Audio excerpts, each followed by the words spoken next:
When he came back out of the house, he started shooting. We need to call the police. This is the story of Tyeasha Starks, aged 22, who was shot at point-blank range by her boyfriend's father, Tylus Curry, during a bitter baby custody exchange. Hello, my name is Taisha Starks, and I have crybaby for a son. I'm ready to tell my story. This happened while she was picking up her one-year-old child who her boyfriend, Bryce Allen Curry, had called her to come pick up while she was in school. The sad part of the whole incident is that after she was brutally shot 5 times by her boyfriend's father, no one has been charged in the killing. Hello and welcome to Twisted Crimes. Subscribe and hit the like button for more stories. This story will be taking us to Jackson, Tennessee. Jackson, Tennessee is a vibrant city located in the heart of West Tennessee. Jackson, Tennessee has a high rate of violent and property crime compared to the national average. The violent crime rate in Jackson is 54, over twice the U.S. average of 22.7. Property crime in Jackson is even higher at 63.8, significantly above the U.S. average. Tyeasha Starks, age 22, was born in Jackson, Tennessee. Her mother Taisha Harris and her father Philip Starks were happy to have her as their daughter. She has a brother who was very close to her growing up. Tyeasha grew up to be a young lady who loved singing, cheering, dancing and being amongst friends and family. She was an honors graduate of Haywood High in 2018. During her years of attending high school, she was a basketball cheerleader for the Haywood Tomcats and a member of other extracurricular activities which contributed to the bonds and relationships she developed with her peers. She later attended Austin Peay State University where she was majoring in biology to pursue her dreams of being a dentist. Tyeasha had a 1-year-old baby who she really loved a lot named Taisha Curry. Tyeasha met the father of her child sometimes while she was in school. His name is Bryce Allen Curry. Bryce Allen Curry.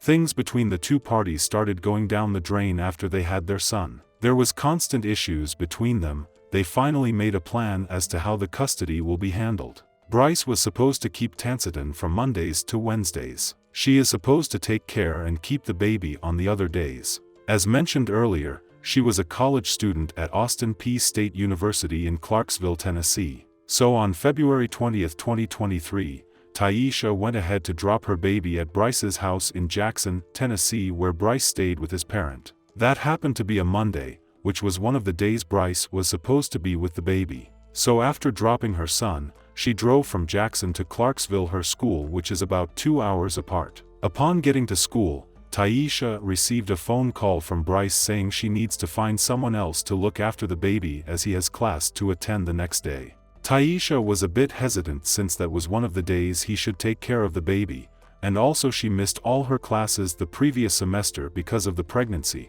but as a mother, she could not afford her child hanging in the unknown, so she decided to drive another 2 hours to go get her baby. There was a bit of back and forth between them. Bryce wanted Tyeasha to send her mother Taisha Harris to come get the baby, but Taisha could not go because she was at work. Tyeasha finally agreed to come get the baby. She got in her car with one of her friends and they headed to Jackson. When they got to the city, they picked up another friend who lived nearby Bryce's house. Tyeasha wanted her friend Nadia, who they picked up in Jackson, to record while picking up the baby. Upon getting to Bryce's house, Nadia also gave Tyeasha a stun gun just in case Bryce tries to act crazy. With the stun gun in her pocket, Tyeasha proceeded to the steps of the house and knocked the door. After a few knocks, Bryce's father, Tylus Curry, age 44, came to the door and there was an argument which Tylus claimed Tyeasha was unnecessarily aggressive towards him and she told him to shut up at a point in time. So what actually happened during that brief moment isn't confirmed. Tylus has his account while Tyeasha's friend who were watching and also recording have their account too. Tylus retreated into his house and then came back blasting his gun towards Tyeasha. He hit her 5 times and she was able to stagger towards her car. She got into the car and tried to drive it but ran into a mailbox few feet away, after which she passed away. Police was called and investigation was done, but at the end of the whole investigation, no one was arrested. Her friends and families were not happy with that. Tennessee family desperate for justice, taking their demands to the district attorney's office. They want the person who they say killed a young mother arrested. They say that person is someone the family knows all too well. WRG's April Thompson has more on the twist in this case and why officials say they have more investigating to do.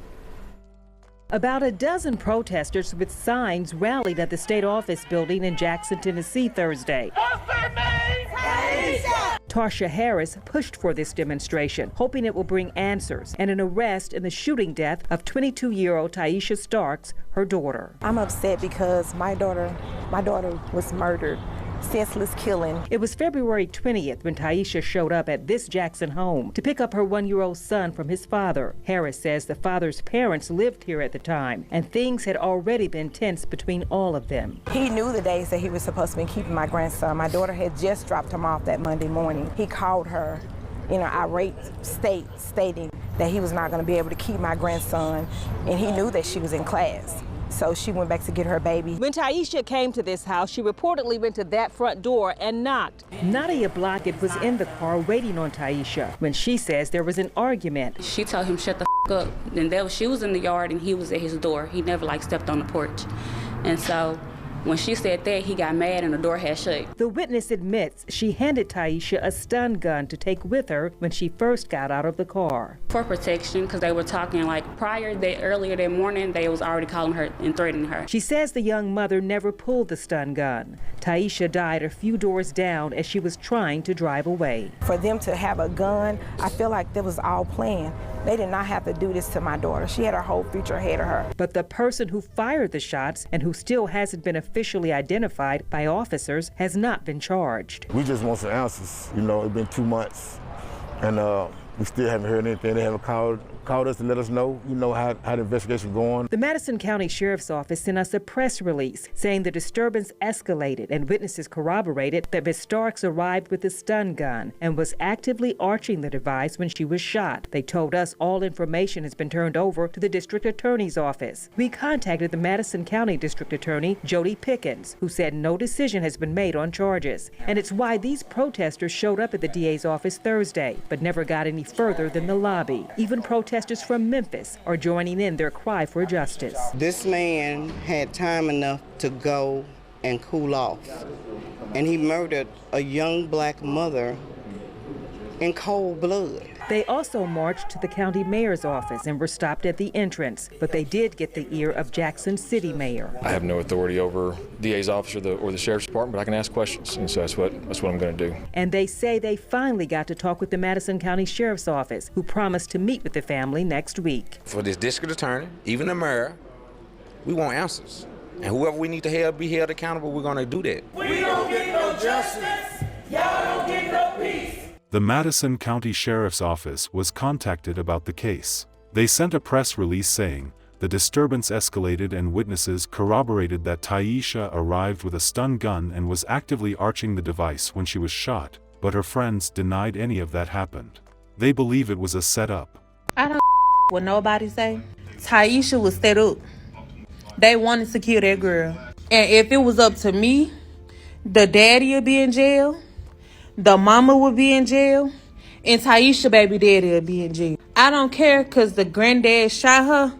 All their ass would be in jail. Because you mean to tell me it was your day for to keep your child. You steady blowing this girl phone up while she at school trying to get her education, trying to make a living for her and her kids, trying to make the best life possible. It's giving you a hater. But we ain't gonna talk about that. Y'all did all that, knowing that it was court order for this man to keep this baby. So when she being a mama, her being a mama, because that's what any a mother would do. Me as a mother, I would leave if somebody keep calling me talking about come get your child, I want to keep my child, court order or not, I'm going to leave and I'm going to go get my baby. You see what I'm saying? So when she get there, y'all get into an altercation, which y'all already knew was going to be an altercation because the relationship with the family was toxic anyway. Y'all knew that. He decided to go in the house and get a gun and shoot this young lady compared to him, little girl. And as a man, yeah, she was set up and that premeditated, and I don't understand how ain't nobody in jail because the whole house would be up if I was on the force. Y'all talk so much bitter baby mamas, but let's talk about these crazy ass mental patient ass bitter baby daddies. Justice for Tyeasha. The sheriff's office also said that all the information had been turned over to the district attorney's office, and any comment and final decision as to whether there will be charges or not would have to come from them. Madison County District Attorney Jody Pickens was contacted and he said no decision has been made on charges, prompting Tyeasha's family to protest. And for the first time, we are hearing audio from that day. Here's News 2's My Owens. We do want to warn you, some of this audio is disturbing. Mama, we got to talk about this, and I need to talk to you about this. A mother's love is easy to talk about. Maybe 5 or 6, more than that, because she's going to call me while she's in class. But the hard part comes when she faces her new reality. I just feel like that my daughter was robbed of her life. She was robbed of all the accomplishments. For the first time, we're hearing audio taken on that day she was shot and killed. This recording taken by a friend who rode with Tyeasha to pick up her son when an argument ensued in front of the home. When he came back out of the house, he started shooting. Protest was just to get awareness and to get my daughter's story out and to just, get justice for my daughter. Bryce and his parent relocated shortly after the incident, taking Tansitan along with them to Texas, where Tyeasha's family wasn't allowed to see their grandson. She was really vocal about what was happening, especially knowing the same man who killed Tyeasha is the same person taking care of her son. Some months later, the two families were able to work something out and Taisha Harris was able to see her grandson for a bit.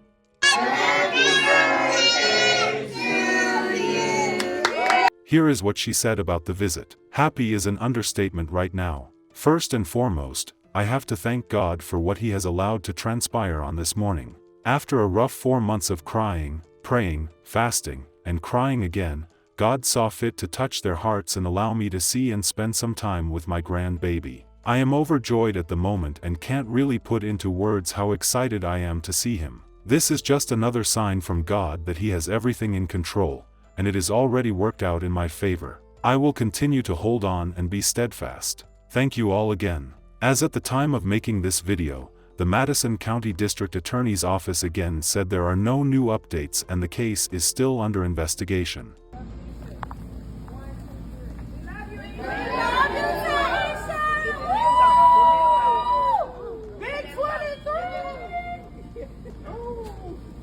Baby, you got 23 very long.